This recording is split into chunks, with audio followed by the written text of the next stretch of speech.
નમસ્કાર, મંતવ્ય ન્યૂઝમાં આપનું સ્વાગત છે અને નવરાત્રીની શુભકામના સાથે હું છું હિરલ। અધિરાયનો હવે અંત આવ્યો છે ને આજથી નવરાત્રીના પાવન પર્વની આદ્ય શક્તિની આરાધનાના પર્વની શરૂઆત થઈ છે। ખેલૈયાઓ ગરબે ઘૂમવા થનગની રહ્યા છે। તૈયારીઓ બધી પૂર્ણ થઈ ચૂકી છે, પરંતુ હજી પણ નવરાત્રીને લઈને સવાલોની ભરમાર પણ ઝૂમી રહી છે, કારણ કે આખા પર્વમાં મુદ્દો છે સલામતીનો। ન માત્ર યુવતીઓ મહિલાઓની સુરક્ષા, પરંતુ ગરબામાં આવતા યુવાનો હોય, યુવતી હોય, બાળકો હોય કે વડીલો, જે પ્રકારે ફાયર એનઓસીનો યક્ષ પ્રશ્ન કે જેનું હજી પણ નિરાકરણ નથી આવ્યું, જેના કારણે આયોજકો પણ મૂંઝવણમાં છે અને ખેલૈયાઓ પણ। તો બીજી તરફ મહિલાઓની સુરક્ષા માટે પોલીસ પણ સજ્જ છે। ત્યારે આ વખતની નવરાત્રીમાં કેવા છે સવાલો અને કેવા છે પડકારો, તેની પર કરીશું આજનો સીધો સંવાદ।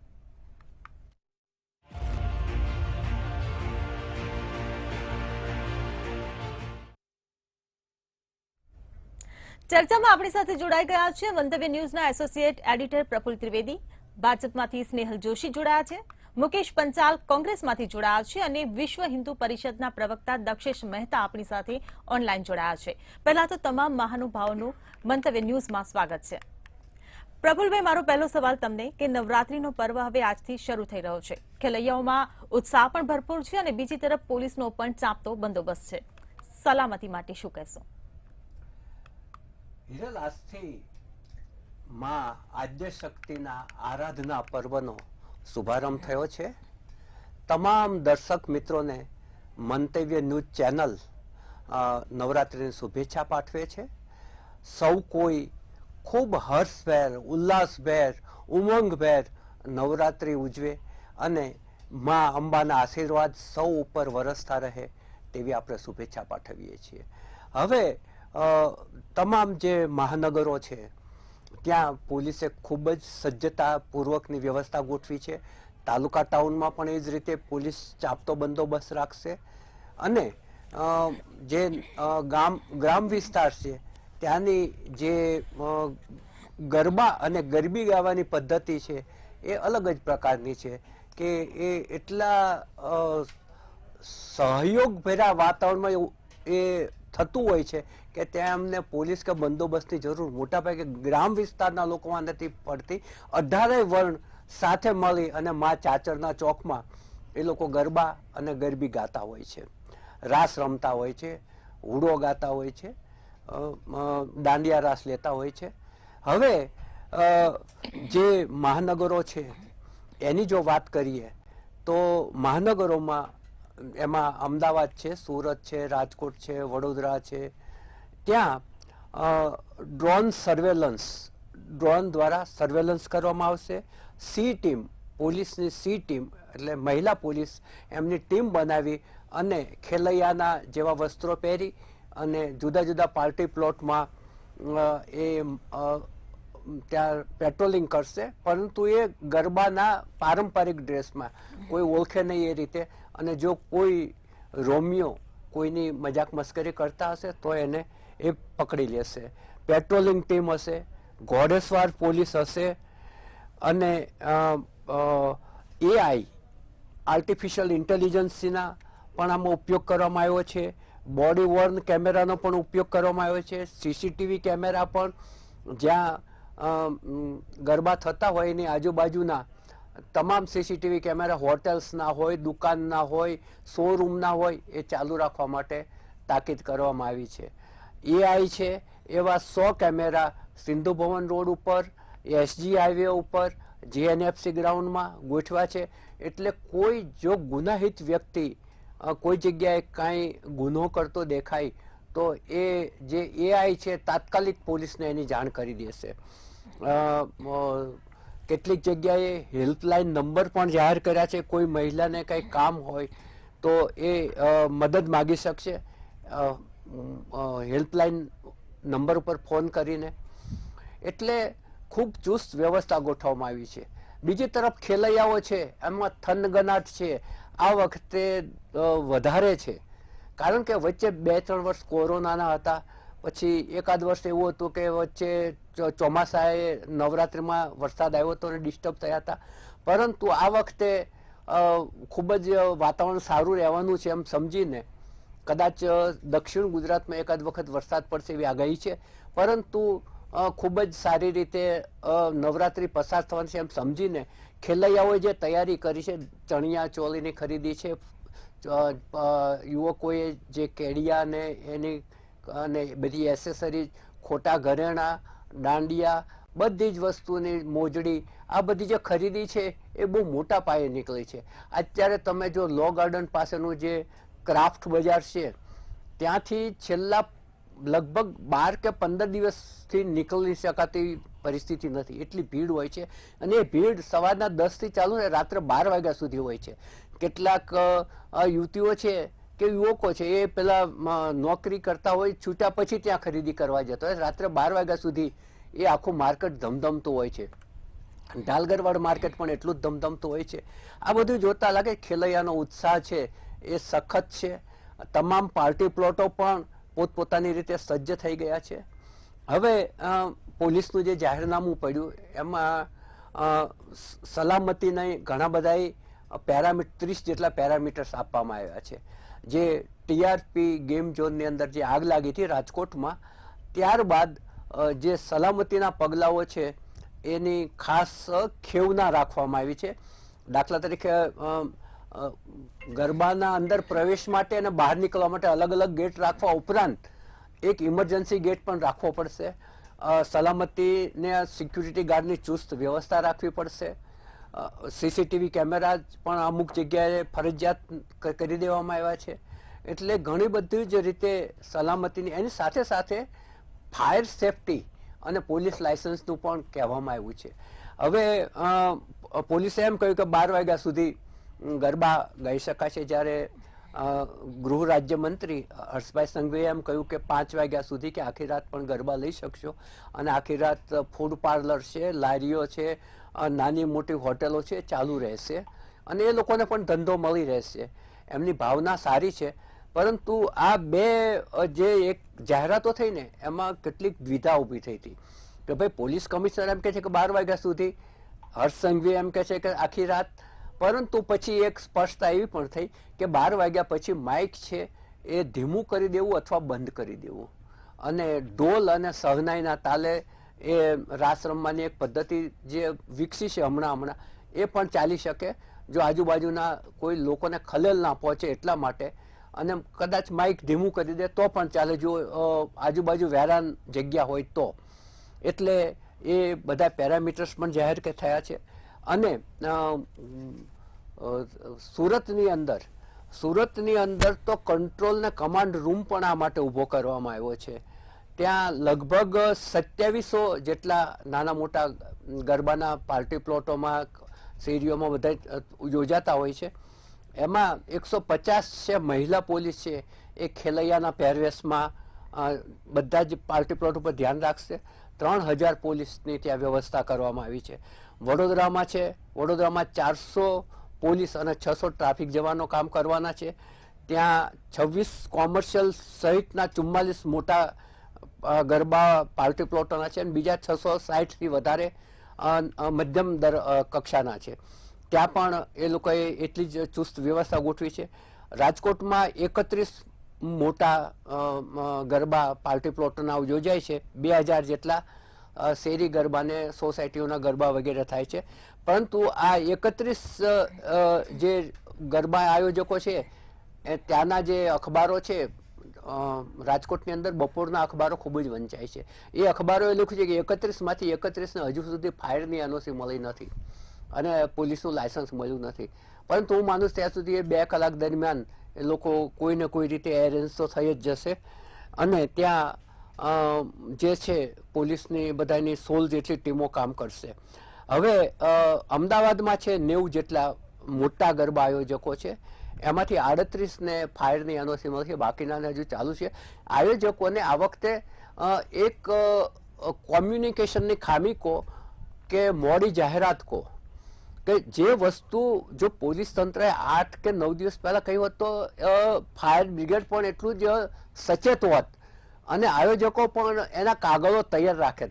પરંતુ છેલ્લા 3-4 દિવસ દરમિયાન જાહેરાત થઈ એટલે આયોજકોને પણ દોડાદોડી થઈ ગઈ છે અને ફાયર બ્રિગેડના જવાનોને પણ દોડાદોડી ચાલુ થઈ ગઈ છે. કેમ કે જ્યાં સુધી એ સ્થળનું પરીક્ષણ ના કરે ત્યાં સુધી NOC માં સહી ના કરી શકે, કારણ કે પાછળથી કોઈ દુર્ઘટના બને તો એમની જવાબદારી ફિક્સ થાય છે. એટલે એ લોકોએ ત્યાં બધી તપાસ કરવા તો જવું જ પડે. ઇલેક્ટ્રિસિટીનું જોડાણ છે એ કેવા છે, વાયરો કોઈ જગ્યાએ ખુલ્લા નથી, એ બધી જ બાબતની એ લોકોએ ચેક કરવું પડતું હોય છે. પરંતુ આ બધું બાદ કરીએ તો સૌ કોઈ ખૂબ જ ઉત્સાહભેર ગરબે રમે, આનંદ કરે. થનગનાટ જે છે સૌથી વિશ્વનો મોટો ભક્તિ નૃત્ય પર્વ છે આ, અને આ ઉલ્લાસભેર મનાવે એ જ આપણી શુભેચ્છા. જી બિલકુલ. હવે સ્નેહલભાઈ, હું તમને પૂછવા માંગીશ કે જ્યારે સલામતીનો સવાલ ઉભો થાય છે ત્યારે આ વખતે નવરાત્રીના પર્વને લઈને પોલીસ સતર્ક બની છે. AI બોડી વોર્ન કેમેરા હોય, CCTV હોય કે પછી હેલ્પલાઇન નંબર હોય કે પછી મહિલાઓની સુરક્ષા માટે મહિલા પોલીસ જાતે જ પરંપરાગત વસ્ત્રો પહેરીને આપણી ખેલૈયાઓની સાથે તે ગરબા રમવા માટે મેદાનમાં પણ ઉતરે. ત્યારે આ બધી જ તૈયારીઓ માટે તમે શું કહેશો? સૌપ્રથમ તો આજે જે નવરાત્રીનો આ પર્વ ચાલુ થાય છે તો એની હું આખા ગુજરાતના બધા ભાઈઓ બહેનોને શુભકામનાઓ પાઠવું છું, અને આપણે સૌ માતાજીની ભક્તિના આ જે પર્વ છે એની અંદર આશીર્વાદ મેળવીએ એવી પણ હું ઈચ્છા રાખું છું. સાથે આપણે કહ્યું કે ગુજરાતની અંદર આપણી દીકરીઓની સુરક્ષા અને બહેનોની સુરક્ષા એ મોખરે રહી છે હંમેશા, કે એ ટોપ પ્રાયોરિટીમાં છે. અને એના જ કારણે આ પ્રકારે જે ટેકનોલોજીનો ઉપયોગ આપણે લોકોના નાગરિકોના હિતમાં, નાગરિકોના લાભમાં કેવી રીતે કરી શકીએ એ ભારતીય જનતા પાર્ટીની સરકારે ખૂબ સારી રીતે આદરણીય નરેન્દ્ર મોદીજીના નેતૃત્વમાં ખૂબ જ લાંબા સમયથી આ એક કામ જે છે તે કર્યું છે. અને એ પણ આપણે ગુજરાતની જો વાત કરીએ તો ચોક્કસપણે પોલીસ પણ ખૂબ જ સતર્ક છે. એમાં મહિલાની જે શી ટીમ છે લેડીઝ પોલીસની, એ લોકો પણ ખૂબ જ એક્ટિવલી ઇન્વોલ્વ છે. અને એક નાની વાત કરવી છે કે નવરાત્રીના દિવસો દરમિયાન તો ખરા જ, પણ જેમ પ્રફુલભાઈએ કીધું કે લો ગાર્ડન અને બીજા જે જ્યાં પણ માર્કેટ્સ છે કે જ્યાં બહેનો ખરીદી કરવા આવે છે, તો લગભગ 15-20 દિવસ પહેલાથી એ લોકો ત્યાં પણ સતર્ક હતા કે ત્યાં પણ કોઈની પણ સુરક્ષા જે છે ત્યાં કોઈ તકલીફ ના થાય ને આવા જે અનિચ્છનીય બનાવ બને નહીં, અને અસામાજિક તત્વો જો આવી રીતે ઝડપાય તો એની પર ત્વરિત કાર્યવાહી થાય. એટલે મને લાગે છે કે આ જે પર્વ છે ખૂબ જ હર્ષો ઉલ્લાસથી મનાવવામાં આવશે. આજે ખાસ કરીને નવરાત્રી એ યુવાનોને લગતું એક પર્વ છે. યુવાનો ખૂબ જ ઉત્સાહથી, ઉમંગથી આ ગુજરાતના આને મનાવે છે. અને ગુજરાત નહીં પણ આખા વિશ્વની અંદર આપણે જોઈએ છે કે નવરાત્રી કદાચ વિશ્વનો કોઈ એવો દેશ નહીં હોય કે જ્યાં આ નવરાત્રીનો ઉત્સવ આપણા ગુજરાતના ભાઈઓ બહેનો મનાવતા ના હોય. એટલે જ્યારે આ ખૂબ જ મહત્વનો પર્વ જેની સાથે કરોડો લોકોની લાગણી જોડાયેલી છે, તો એની અંદર સ્વાભાવિક છે કે આપણે સુરક્ષા ખૂબ જ મોખરે હોવી જોઈએ. આપણા ગૃહમંત્રી શ્રી હર્ષભાઈ સંઘવી અને મુખ્યમંત્રી ભૂપેન્દ્રભાઈ પટેલ પણ આ જે છે એને સતર્કતાથી આનું બારીકીથી નિરીક્ષણ કરીને આ જે પણ તૈયારીઓ છે એનું ધ્યાન રાખ્યું છે. અને જેમ પ્રફુલભાઈએ વિસ્તૃત વાત કરી એમ ફાયર NOCથી લઈ અને ફૂડ સ્ટોલ્સની અંદરની ગુણવત્તાથી લઈ અને જે બહેનોની સુરક્ષા છે એના માટે પોલીસ અને કેમેરા અને આર્ટિફિશિયલ ઇન્ટેલિજન્સનો કેવી રીતે મહત્તમ ઉપયોગ કરાય એ બધી જ કાળજી આ વખતે લેવામાં આવી છે. એટલે મને લાગે છે કે ખૂબ જ સારી રીતે ગુજરાતના ભાઈઓ બહેનો આ વખતે આ પર્વને ઉજવશે, અને સરકારની જે જવાબદારી છે તે સરકાર અને પોલીસ તંત્ર ખૂબ જ સતર્કતાથી અને ચોકસાઈથી નિભાવશે. જી બિલકુલ. મુકેશભાઈ, હવે હું તમને પૂછવા માંગીશ કે જે પ્રકારે નવરાત્રીના પર્વને લઈને આયોજકો માટે જે ફાયર NOCનો જે પ્રશ્ન ઉભો થયો છે અને ફાયર NOCના નિયમો જે મોડેથી જાહેર થયા છે, તો તમને એવું નથી લાગતું કે આ જે નિયમો મોડેથી જાહેર થયા એ પેલા કરી દેવા જોઈતા હતા? કારણ કે જે પ્રકારે હવે દોડાદોડી થઈ રહી છે, આયોજકો પણ મૂંઝવણમાં છે, ફાયર બ્રિગેડના જવાનો પણ મૂંઝવણમાં છે. આમાં એવું છે બેન કે સૌથી પહેલા તો નવરાત્રી પર્વની આપણા ગુજરાતના દર્શકોને શુભકામના પાઠવું છું. માં અંબેના ચરણોમાં વંદન. હવે વાત એવી છે કે તમે કહ્યું, પણ આ જેમ સરકારમાં સેવા સેતુ કાર્યક્રમ ચાલે છે ને, એમ આ સરકારમાં એક અધિકારી ધારાસભ્ય, મંત્રી ધારાસભ્ય એનો એક સેવા સેતુ કાર્યક્રમ કરવાની જરૂર છે કે જે અધિકારી, મંત્રી કે ધારાસભ્ય વચ્ચે તાલમેલ નથી એવું દેખાય છે આપણને. જે રીતે તમે કહ્યું કે ફાયર NOCનું છેલ્લી વખતે ડિક્લેર કર્યું અને એ આ રાજકોટના બનાવ પછી જાગ્યા છે, અને એમાં બી એવું આવે છે કે અત્યારે હાલ ફાયરના એટલા સાધનો જ નથી કે જો મસ્ત મોટી જો પરમિશનો આપી દેવામાં આવે આખા અમદાવાદમાં કે ગુજરાતના શહેરોમાં, તો એટલી બધી ઇન્ફ્રાસ્ટ્રક્ચર જ આપણી પાસે નથી કે એને પહોંચી વળે. બીજી વાત એવી છે કે લગભગ 2-3 દિવસ પહેલા માનનીય કમિશનરે કહ્યું કે રાત્રે 12 વાગ્યા સુધી ગાઈડલાઈન પ્રમાણે ગરબા ગાઈ શકશે અથવા તો કે લાઉડ સ્પીકર વગાડી શકશે. હવે એ સવારે મીડિયામાં આવ્યું અને બીજે દાડે આપણા ગૃહમંત્રી હર્ષભાઈ સંઘવીને એમ થયું કે કમિશનરે વાત કરીને હું કેમ રહી જઉં, તો એમણે પોલિટિકલ લાભ ખાટવા માટે ગુજરાતના બધા જ ખેલૈયાઓ સવાર સુધી ખેલી શકશે, રમી શકશે અને બધી જ દુકાનોને ખુલ્લી રાખવાની, કોઈને ક્યાંય ધંધો કરવાની છૂટ આપવાની આવી વાત આવીને કરી. સારી વાત છે, બધાને સારું લાગે. એની અંદર ત્રુટીઓ એવી છે કે 12 વાગ્યા પછી લાઉડ સ્પીકર નથી વગાડવાનું, તો એ ન બોલ્યા. તમે રમી શકશો પણ કેવી રીતે? કોઈ ચોખવટ તો કરો, નહીતર આ વસ્તુ તો આદિ અનાદિકાળથી ચાલી જ આવે છે. અને હમણાં કહેવામાં આવ્યું ને કે આ વખતે ખૂબ ધ્યાન રાખવામાં આવ્યું છે, એટલે આ પહેલા નહોતું ધ્યાન રાખવામાં આવતું. દરેક વખતે મા અંબેનું પર્વ નવરાત્રી મહોત્સવમાં હું તો આ અમદાવાદના શાહપુરમાં જન્મ્યો છું. મોડી રાત સુધી ગરબાઓ ગવાતા હોય ને દીકરા દીકરીઓ બધા આવતા હોય. પણ હા, જેમ અમદાવાદ મોટું થયું, વિસ્તર્યું, વિસ્તારો વધ્યા અને ક્યાંક ક્યાંક કોઈક અસામાજિક તત્વો પણ ઊભા થયા, તો એના માટે વ્યવસ્થા કરવી એ એક તંત્રના ભાગ છે, તંત્રની જવાબદારીનો ભાગ છે. પણ એની અંદર તાલમેલ નથી, એ મારું ખાસ કહેવું છે. અને એની અંદર હજી એક ત્રુટી તો હવે બહાર આવશે કે એમણે ક્યાંય એવી ચોખવટ નથી કોઈએ કરી, મંત્રીશ્રીએ કે અધિકારીશ્રીએ કે કોઈ વક્તા હોય, કે જે લોકોને આખી રાત સ્ટોલ અને દુકાનો ખુલ્લા રાખવામાં આવશે. ખેલૈયાઓ થાકે, ભૂખ લાગે, જમે, નાસ્તો કરે, એના માટે એ લોકોની ફૂડની ક્વોલિટી માટે કોઈ જગ્યાએ ક્યાંય કશું જ એની તપાસની વાત નથી કરવામાં આવી. મારે એટલે કહેવું પડે કે જ્યારે દશેરા હોય ત્યારે આપણે સૌ જઈએ, આવશે છાપામાં, અધિકારીઓએ ચેકિંગ હાથ ધર્યું ને 50 જગ્યાએથી નમૂના લેવામાં આવ્યા અને લાખો ને કરોડો કિલો, જેવાને કહેવાય કે હજારો કિલો ફાફડા ખવાઈ ગયા. અને પછી એ ખવાઈ ગયા પછી 15-20 દિવસે રિપોર્ટ આવે કે ફલાણી જગ્યાના નમૂના ફેલ નીકળ્યા. એટલે હવે જે ખાઈ ગયા પેટમાં જતા રહ્યા, એના નમૂના ફેલ નીકળ્યા. એના કારણે એ જે ખાઈ ગયા એના પેટમાં શું થયું, કઈ દવા લીધી, કોઈને ખબર નથી. આ જે તંત્ર છે ને, આ તંત્રના કારણે મારું એવું કહેવું છે કે એનાથી આ બધી આગવી સૂઝબૂઝની વાત છે કે જે રીતે ફૂડની અંદર નો કોમ્પ્રોમાઇઝ.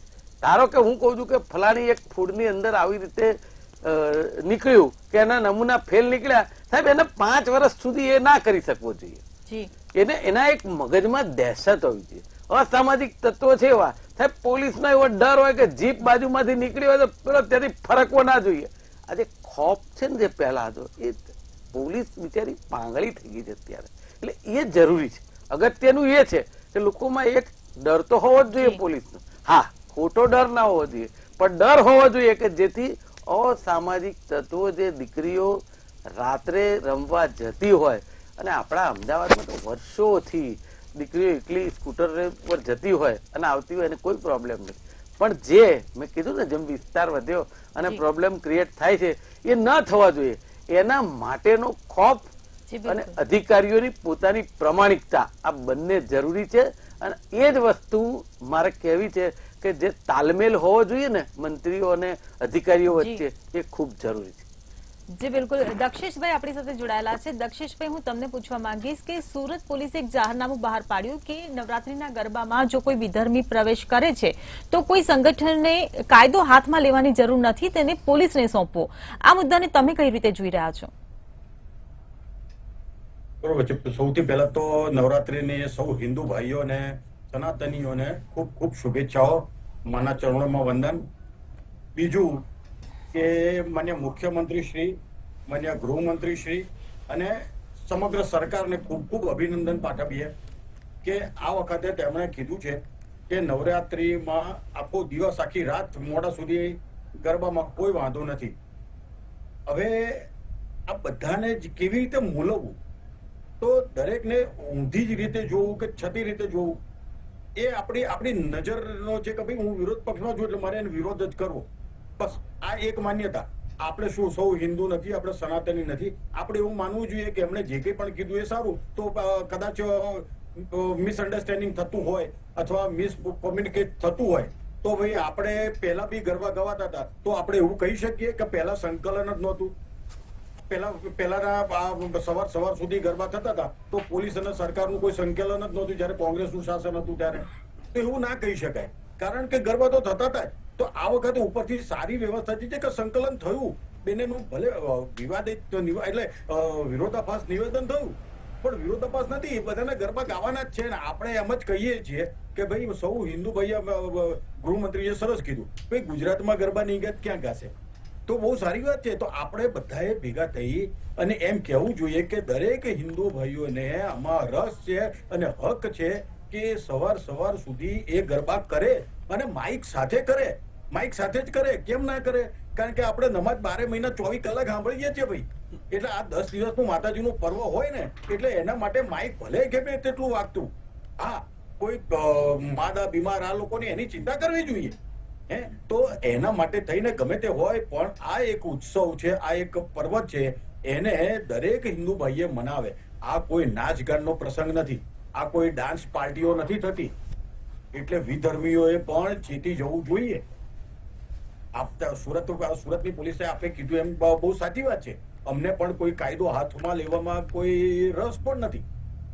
અમે એ સીધા પોલીસ સોંપી દઈએ, પણ એ લોકોએ આવું ન જોઈએ. સ્વેચ્છાએ આવું જે લોકો જે હિન્દુ છે પણ હિન્દુ તરફી બોલી નથી શકતા, એમની મજબૂરી હશે, એમની જે કંઈ પણ મજબૂરી હશે કે ભાઈ એમની વિચારધારાને લગતું કે ગમે તે, તો એ લોકોએ પણ કહેવું જોઈએ કે ભાઈ વિધર્મીઓએ આ એમનો પ્રસંગ જ નથી, એમને જવું જ ના જોઈએ. તો શું વાંધો છે? આવું ખુલ્લી કેમ નથી બોલી શકતા? તો એમણે ખુલીને બોલવું જોઈએ કે ભાઈ વિધર્મીઓએ ન જાઓ.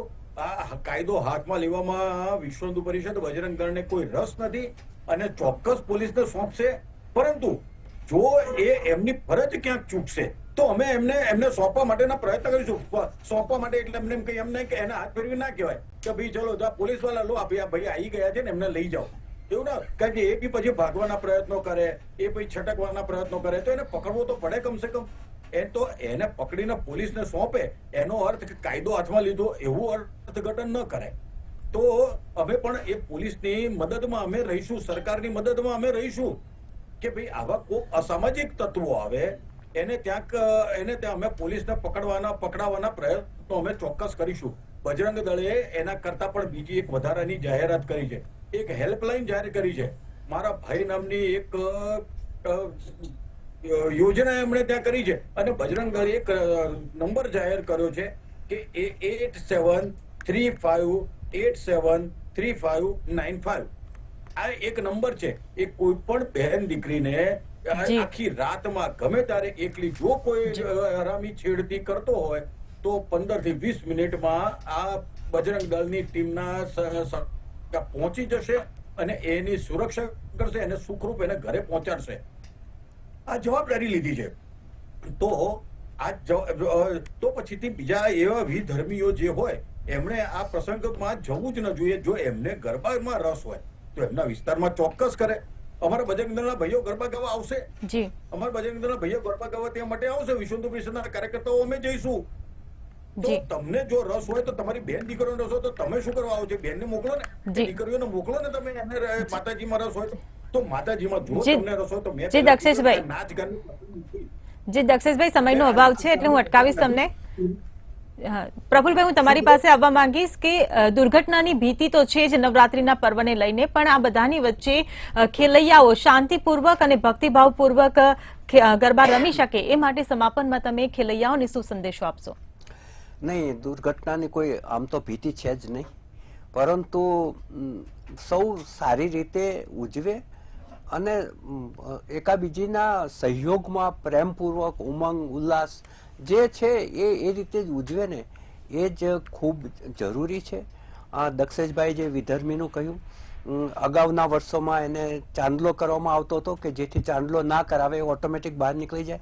કોઈને ગૌમૂત્ર છાંટવાનો પણ એક વર્ષે પ્રયોગ કર્યો હતો. એટલે એ રીતે આમાં કોઈના ઝઘડા ના થાય, કોઈ સંઘર્ષ ના થાય, એ સંઘર્ષ ટાળવા માટેના પ્રયાસો છે. અને મોટાભાગે નાનું મોટા છમકલા ગયા વર્ષે કે આગળના વર્ષે થયા હતા. ઈચ્છીએ કે એવું કશું જ ના થાય અને સૌ ઉમંગપૂર્વક જે મા આદ્ય શક્તિનો આરાધનાનું પર્વ છે સૌ ઉમંગપૂર્વક ઉજવે અને ગરબામાં સારી રીતે ભાગ લે.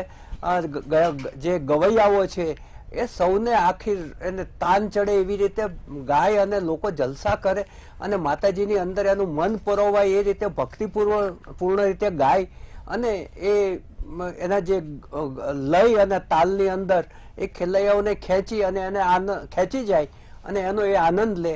એ જ આપણે શુભેચ્છાઓ પાઠવીએ. બાકી બહુ સારી રીતે નવરાત્રિ પતશે. કોઈ જ નથી વરસાદ વિલન બનવાનો કે નથી બીજો કોઈ પ્રશ્ન. જી બિલકુલ. બેન, એક મિનિટ મારે કહેવું છે કે જે દક્ષેશભાઈ વાત કરી ને વિધર્મીઓની, તો મારું કહેવું છે એમને કે હું શાહપુરમાં જન્મ્યો છું અને જે કીધું કે બધા લોકો એવું કહેવું જોઈએ આ પેનલ માંથી કે કોઈ વિધર્મીએ ગરબામાં જવું નહીં. અરે પણ તમે એ વાત એ જ વાત કરું છું, તમે સાંભળો કે મારી વાત એ જ છે કે પહેલા જે તે મેં તમને કહ્યું ને કે તંત્રનું ને આ જે પહેલા કર્ફ્યુ કેટલા થતા હતા મુકેશભાઈ? તમે પહેલા મને- કર્ફ્યુ કેટલા થતા હતા? જી પહેલા બિલકુલ ગલી રવાના કેટલા થતા જી હતા? બિલકુલ સમયનો અભાવ છે એટલે બધાને હું રોકવા માંગીશ. મુકેશભાઈ, સ્નેહલભાઈ, આપ સૌ અમારી સાથે જોડાયા બદલ એ બદલ આપનો ખૂબ ખૂબ આભાર. કરો છો અમારા ગૃહમંત્રી પર તમે આક્ષેપ લગાડ્યો કે નવરાત્રી પરની રાજનીતિ તેના સ્થાને છે અને સુરક્ષા અને સલામતી અલગ સ્થાને છે. ત્યારે સવાલો અને પડકારોની વચ્ચે નવરાત્રીમાં કાયદો અને વ્યવસ્થા ન બગડે તેને લઈને દરેક શહેરોમાં દરેક વિસ્તારોમાં પોલીસ પણ ખડે પગે છે. ત્યારે આશા રાખી કે સવાલોના સમાધાન થાય અને હેમખેમ પર્વની ઉજવણી થાય. ચર્ચામાં બસ આટલું જ. ફરી મળીશું નવા વિષય સાથે. નમસ્કાર.